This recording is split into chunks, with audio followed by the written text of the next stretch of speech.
Radio Kosova. Stetoskop. Emision për shëndetësi.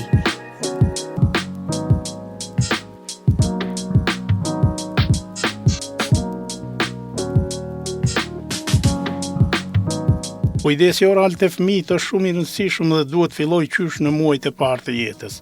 Prindërit janë ata të cilët ruajnë një rol të rëndësishëm në mbrojtjen e dhëmbëve të fëmijëve të tyre, andaj është e rëndësishme të ndjekën në tërësire komandimet e stomatologëve. Higjiena orale është kujdesi që ata duhet të bëjnë në lidhje me dhëmbët dhe gojën e tyre nëpërmjet adoptimit të 4 zakoneve kryesore: larja, pastrimi me fill dentar, shpërlarja dhe vizita e rregullt te dentisti.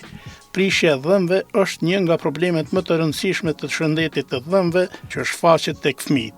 Mjekët stomatolog thonë se fëmijët tashmë fillojnë të kenë kavitete që në moshën 2 vjeçare. Problemi përkeqësohet për shkak të besimit që shumë prindër kanë në lidhje me qumshtin ose dhëmbët e qumshtit, duke i minimizuar ata pasi do të bien në të ardhmen. Megjithatë, prishja e dhëmbëve të qumshtit mund të ndikojë negativisht në dhëmbët e përhershëm dhe të çojë në probleme të shëndetit dentar në të ardhmen. Mënyra më e mirë për të mbrojtur dhëmbët e fëmijëve, por edhe të rriturve, është të kesh zakone të mira dentare. Pra, shëndeti oral, përkatësisht kujdesi ndaj dhëmbëve, do të jetë tema e këtij emisioni, për çka do të bashkëbisedojmë me doktoreshën Teuta Kutlovcin, stomatologe e fëmijëve. Doktoresha Teuta, mirë se erdhe në emisionin Stetoskop. Faleminderit për ftesën. Pra, dëgjuat temën që jemi përcaktuar, që është shëndeti oral, që dim se gjendja në këtë fushë, si në Kosovë, ndoshta edhe në vendet përreth, nuk është e mirë. Mund të na thuani për fillim se çfarë rëndësie ka shëndeti oral, përkatësisht kujdesi që duhet të kemi për higjienën orale që nga dalja e dhëmbëve të parë. Rëndësia e kujdesit për shëndetjen oral është shumë e madhe. Vëdësimi i madh i prindërve të ri për shëndetjen oral të fëmijët duhet të rrjedhë që nga këshillimorja për nënat të cilën e dërgojnë fëmijët prej ditës së parë të lindjes së tyre, që prej muajit të parë thuja prej lindjes së tyre, pas lindjes së tyre. Aty duhet patjetër të ketë një pedodont i cili do ta këshillojë nënën për ushqyeshmërinë e rregullt të fëmijët dhe daljen e parë, kohën e daljes së parë të dhëmbëve të qumshtit, të cilat fillojnë prej moshës 4 muaj, parafërsisht 6 muaj, dhe deri në moshën 1 vjeçare parafërsisht duhet të fillojnë të dalin dhëmbët e parë të qumshtit. Dhëmbët të qumshtit janë gjithsej 20, atë nana duhet ta di patjetër, ndërsa për kujdesja për ta duhet të fillojë që prej daljes së dhëmbit të parë. Me shtupat e pambukut duhet të pastrohen dhëmbët pas gjithdhënies së rregullt ose pas marrjes së ushqimit me shishe bebironi ose pas ndonjë ushqimi të tjerë të cilën e ushqen nana nëse nuk ka qumshtin e vet. Ju thatë që duhet filloj që nga dalja e dhëmbëve të parë dhe vazhdimisht duhet të shtohet kujdesin. Këtë mes një rol shumë të rëndësishëm e luajnë edhe prindit, nga sa ata duhet ta orientojnë fëmijët e tyre për kujdesin oral. Cilat janë disa nga gabimet që mund t'i bëjnë prindrit? Gabimet e fëmijëve të cilat mund të bëjnë është me neglizhencën e dhëmbëve të qumshtit, të cilat ata mendojnë se janë të parëndësishëm dhe do të ndrohen pas një kohë dhe e neglizhojnë fare ardhjen te mjeku. Ata vinë te stomatologu vetëm pasi ata fillojnë të prishen dhe kur fillojnë shenjat e para të dhimbjes së tyre. Ajo është koha më e vështirë, jo vetëm për ta, por edhe për neve. Mungesa e bashkëpunimit të fëmijëve shumë të vegjël me stomatologun është shumë evidente.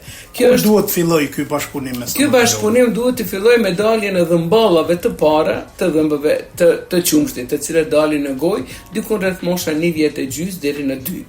Atëherë duhet të vizitohet stomatologu ose pedodonti nëse nuk e keni afër, edhe të konsultohet lidhur me rujtjen e shëndetit të atyre dhëmbëve. Ata dhëmbë duhet të pastrohen, të lanë, të mos lihet të grumbullohet ushqimi në to, në mënyrë që mos vjen deri te prishja. Ëmbëlsirat të cilat fillojnë të konzumojnë fëmijët që nga ajo moshë, mos pastrimi, mos mbajtja e rregullt e higjienës orale është njëri nga faktorët themelor për shfaqjen e prishjes së dhëmbëve, gjithsesi kariesit dentar. Për fat të keq, neglizhenca shoqërohet gjithashtu me pakujdesin dhe pa kulturën e mjaftueshme, kulturën e pamjaftueshme, të cilën e ka populli jon rreth edukatës stomatologjike.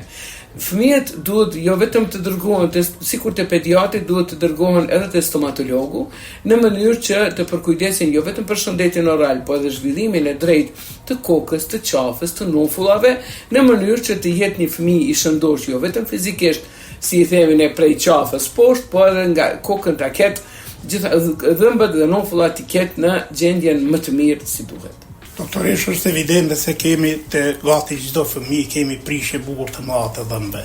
Cilët janë shkaktarët kryesorë që shkaktojnë prishjen e dhëmbëve të qumshtit? Prishjen e dhëmbëve të qumshtit pra e shkaktojnë kryesisht karbohidratet, si themin edhe sheqernat. Ato janë ëmbëlsirat, të cilat zakonisht ju blejnë prindërit pa mas, sidomos gjyshërit. Ne kemi probleme shumë të mëdha me gjyshërit. Edhe unë jam i të me gjyshërit, të cilët nuk na ndëgjojnë fare në thojza. Ne i themi nanës, mos i jep ëmbëlsira, ajo thot çka mi bë kur pi jep vjehri, pi blen baba, pi blen axha, halla dhe kështu me radhë. Mirë, po të gjithë ham ëmbëlsirat, ato janë të këndshme sepse krijojnë një kënaqësi kur ta marrim sheqerin. Mirë, po në anën tjetër na duhet të përkujdesemi që ata dhëmbë të pastrohen, të lahen, të largohen ato tepricat e ëmbëlsirave, si themi ne, në sipërfaqet e dhëmbëve që të mos shkaktojnë prishje. Sidomos larja e dhëmbëve në mbrëmje të jetë një shprehi e naneve, ashtu si që pastron tërë trupin, ashtu të pastrojë edhe dhëmbët. Mirë, po kjo shprehi trashëgohet prej prindërve. Nëse fëmiu e sheh që prindi po e mban mirë shëndetin e vet, shëndetin oral, po i lan dhëmbët me rregull, ai është imitatori më i mirë i prindërve. Në çdo gjë fëmiu e imiton prindin. Ne i themi shumë shpesh, duhet fëmia me i la dhëmbët, nana i kthehet apo niç apo të mjekja. Ne apet i themi jo, apo ndim nana dhe baba që po i flasim, se ti duhesh më ja imponu atë, jo vetëm na. Na jemi të huajt për fëmijët e huaj. Mirë, po nana me baba janë të tyre, ata duhet më përkujdes për shëndetin, jo vetëm gjithë mbashëm të fëmijët, po edhe për shëndetin oral të tyre. Çka preferohet që t'u jepet fëmijëve si lloj ushqimit, nëse pat se ëmbëlsirat nuk janë të mira për shëndetin oral? Po, shiqoni, ushqimi i fëmijëve konsiston në atë që më tepër përgatitet në shtëpi. Mirë, po pemë dhe perimet e kanë vlerën e tyre të pakrahasueshme në të gjitha aspektet. Jo vetëm vitaminat, jo vetëm proteinat, jo vetëm karbohidratet të cilat i marrin nga ushqimi i mirë dhe i rregullt të i përgatitur i shtëpisë, po patjetër duhet të plotësohet me pemë dhe perime të panumërta të cilat mund të gjejnë sot edhe në proborë. Shumë shpesh kemi probleme me prindërit i blej gjithçka kur gjos po han. Ne kemi atë fjalën tonë çka kanë në shtëpi, thot kom lop, kom viça, kom pula, i thon çato jep ja. Bukën e shtëpis, qumshtin e shtëpis, djathin e shtëpis, kept, çka do qofshin, perime që i kultivojmë vet. Shumë jashtëzakonisht shumë kemi shumë mosmarrveshje me prindërit lidhur me ushqyeshmërinë e tyre. Më le të janë nanave a diçka të gatshme, jo një pashtet, jo këtë jazi, më mirë është një kokërvez me pak djath, një gotë qumshtë, ajo është ushqimi më i mirë dhe më i shëndetshëm për fëmijën. Nuk ka nevojë asgjë artificiale, më i mirë është pestili i gjysheve tona se sa lloj ëmbëlsirash edhe Nutella apo diçka lyrje të ndryshme për bukën të cilat i konsumojnë sot fëmijët tanë me shumë dëshirë, jo vetëm fëmijët, po edhe të rriturit. Në periudhën e tranzicionit, si i themi ne, në kohën e ndrrimit të dhëmbëve të qumshtit, në kalimin e dhëmbëve të përhershëm, është mosha 6 vjeçare. Ne aty kemi luftën, si të themi, në thojza me prindërit më të madhe. Pse?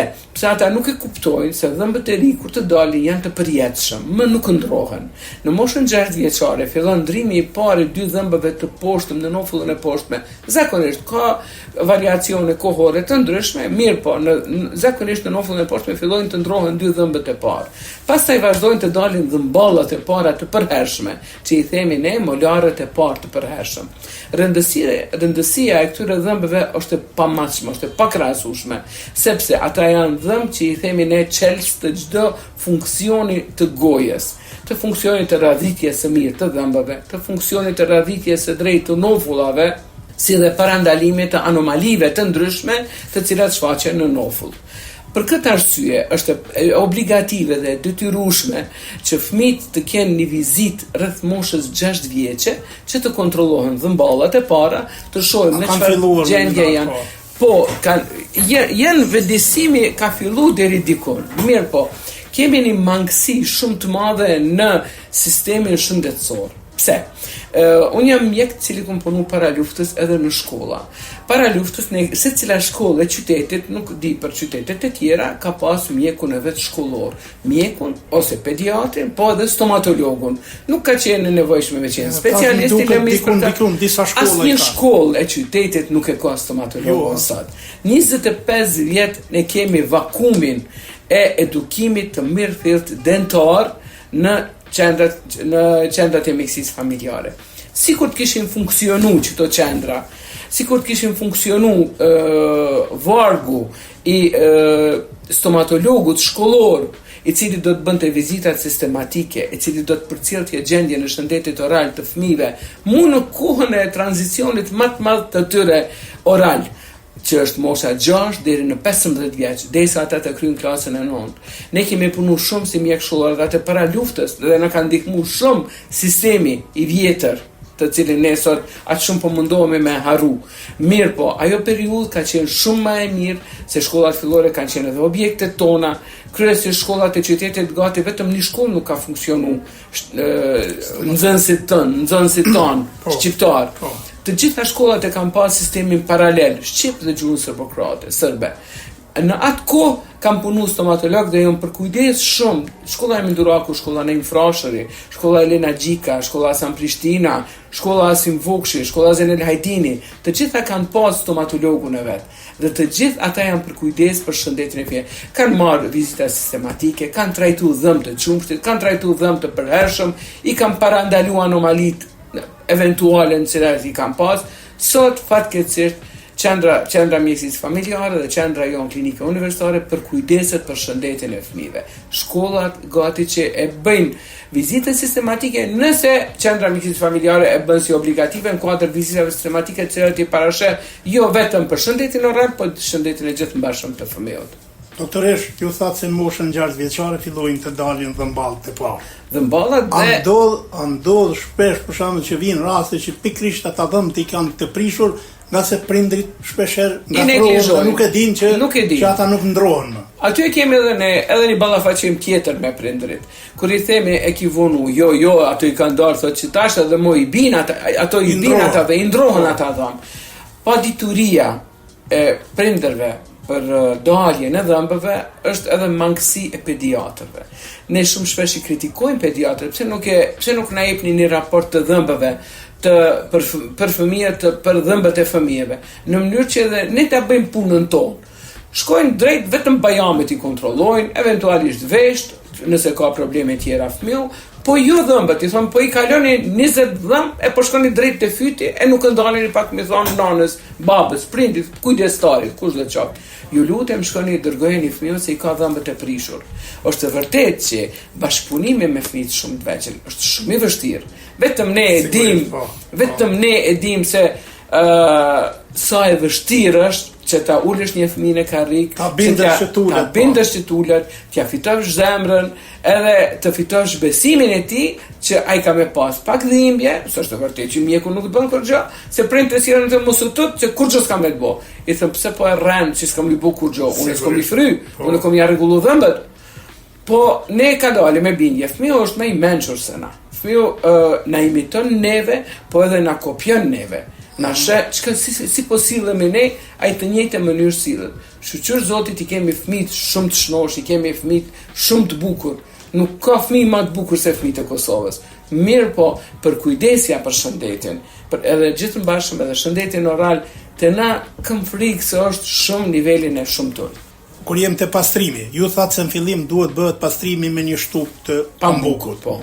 Në cilën moshë duhet filloj pastrimi me brush? Në momentin pra kur fillojnë të dalin dhëmballat e para, diku 1 vjet e gjys 2 vjet, ti blehet fëmijët një brush shumë i vogël me kokë të vogël, janë brusha speciale.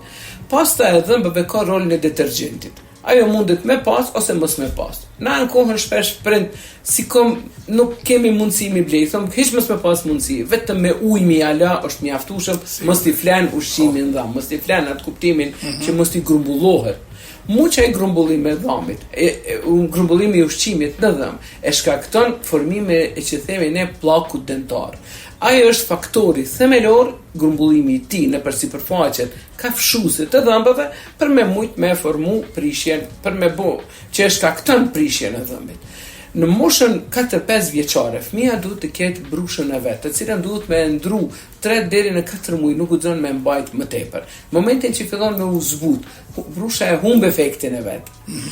Në ditët e sotit kemi shumë pasta të dhëmbe me shije të ndryshme të pemëve, me shije banane, vanile, mente, qershie, dredhze, lloj pemësh. Po dhe mos me pas mundësi me e blejat past, ne I sugjerojmë që të lahën veç me ujë, sidomos në orët e mbrëmjes, kur fëmia më nuk konzumon ushqim. Sepse ushqimi I mbrëmjes e bën e gërson, e vështërson edhe më tepër paraqitjen e kariesit. Sepse periudha e mbrëmjes është periudha kur ushqimi flen, depozitohet, e shkakton acidifikimin në themi, I shkakton tharbjen e atyne bakterjeve, e thënë popullorçe, e cila e gryn dhëmbin dhe e shkakton kariesin. Kariesi është shkaktari, është prishja e dhëmbit e cila paraqitet. Apeloj te prindërit që t'i sjellim fëmijët sa më të vegjël që janë, në mënyrë që të na rritet bashkëpunimi, që të na rritet afërsia, që ne sidoqoftë të përafrohemi pakës si mjek dhe fëmijë, në mënyrë që ai të mos friksohet më tepër, sepse kote e mbajnë frikën, unë I them kote bani, përsuroni frikën kur mundeni me ardh, veç me u vizitute ne I shëtisim pak në përsall, kemi salla shumë të bukura, me vizatime të ndryshme, me figura të herojve të tyre, lodra, herojt e tyre janë të gjithë në përmure. Le të vizitojnë pastaj qendrat e mjekësisë familjare, të gjithë kanë pedodonta, edhe atje punohet ka një numër relativisht të madh të pacientëve. Mos të friksohen prej pedodontit, se ne jemi aty për me ju ndihmu. Ne nuk jemi veç mjek që nxjerrim dhëmb, mjek që shkaktojmë gjak, mjek që shkaktojmë dhimbje, ne jemi ata që edhe I shërojnë dhëmbët, edhe përqafohemi, edhe bëhemi shok, miq, na kërkojnë mjekun e veçantë, ka shokun e vet fëmirisë. Unë jam mjek shumë I vjetër, mu ka pacienta që më vjen prindi, thotë ti më ke rregullu dhëmbët, e tash e vjen sot edhe fëmiun, ose për me njoftu edhe me fillu edhe ai se gjithashtu me rregullu dhëmbët. Po sidoqoftë, sidomos mosha e adoleshencës, mosha rreth 12-13 vjeçe, është moshë shumë e ndihshme. Fëmijët kanë dëshirë të rregullojnë vetëm dhëmbët e përparëm, sepse aty qëndron estetika dhe ata dojnë të duken bukur, dojnë të duken bukur, dojnë të reklamojnë ata në shok, në shoqëri me të gjithë, dhe vinë të rregullojnë vetëm dhëmbët e parë, nuk I kontrollojnë fare dhëmballat, të cilat I kanë ndoshta në gjendje jo të mirë, dhe ne I sugjerojmë këtë sot do ta rregullojmë të parin, mirë po me kusht që ti ke marrë me rregulluar edhe këtë pasmin. Në rregull, me besa edhe vjen përsëri. Ashtu I krijojmë afërsinë tonë. Edhe nëse 3 herë nuk punojmë asgjë te fëmiu, e vlen me ardh.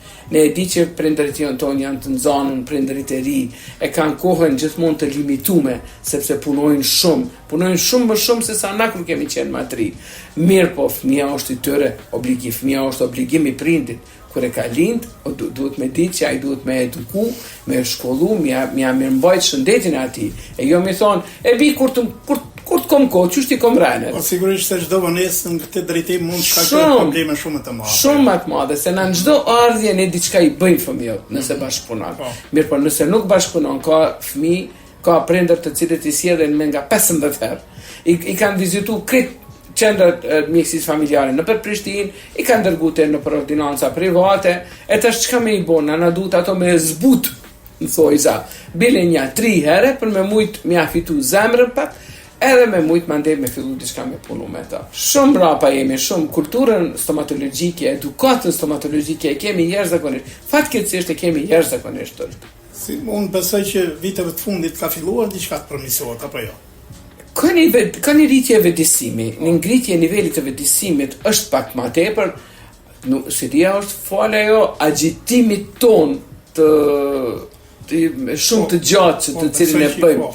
Kemi ditët e shëndetit oral kur I promovojmë, shkojmë në për shkolla, kemi shumë shpesh specializantët tonë janë obligativ që të shkojnë në përqerdhe dhe të demonstrojnë si bëhet larja e dhëmbëve. Edhe nëse lagët ai teret, jo po lagët këtë, po s'prish punë, sot ka tesha më shumë ti.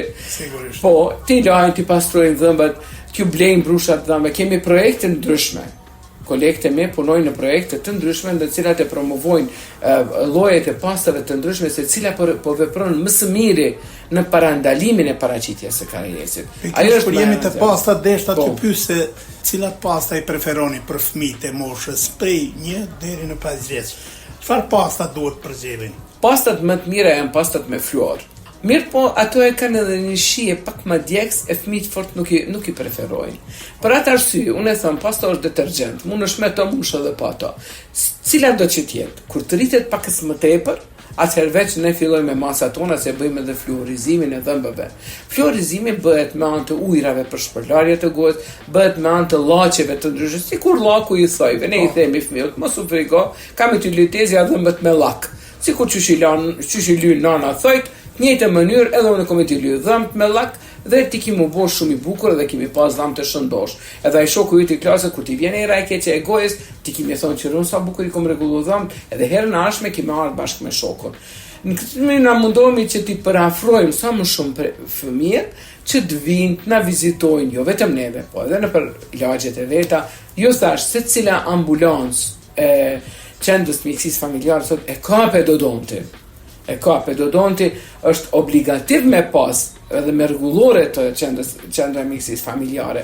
Mirë po, shkollat që na kanë mbyll, institucionet parashkollore, shumë duhet me qenë për me mujt me rrit në nivelin e vetëdijsimit të rregullimit të shëndetit, mirëmbajtjes së shëndetit oral, duhet patjetër edhe qerdhje me pas, edhe këshillimorja për nana me pas një përkujdesje.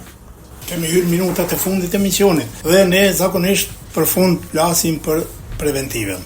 A ka ndonjë masë preventive që të shmanget prishja e dhëmbëve tek fëmijët, nga se dihet fëmijët nuk ja dinë shumë rëndësinë e dhëmbëve dhe në këtë drejtim përgjegjësit më të mëdhenj janë prindrit. E pra, mu kjo është edhe problemi jo që na kishte qenë mirë ndoshta me majt në vletë të prindër majt pak në ligjerat, se sa me i vetëdisu, se sa ajo që po shkojmë në për shkolla. Është e vërtetë që edhe ajo shkollave ndikon shumë ngjitse ne i themi ajo punë.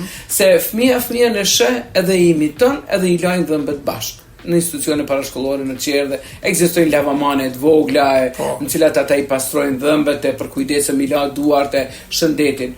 Ndoshta ligjerimi në për qerdhe, në për institucione parashkollore, në për institucione shkollore që me mujt sa më tepër me bo ligjerata lidhur me shëndetin publik oral. Ne kemi lanë të veçanta në për fakultete dhe ku i ligjerojmë se si duhet të mirëmbahet shëndeti oral.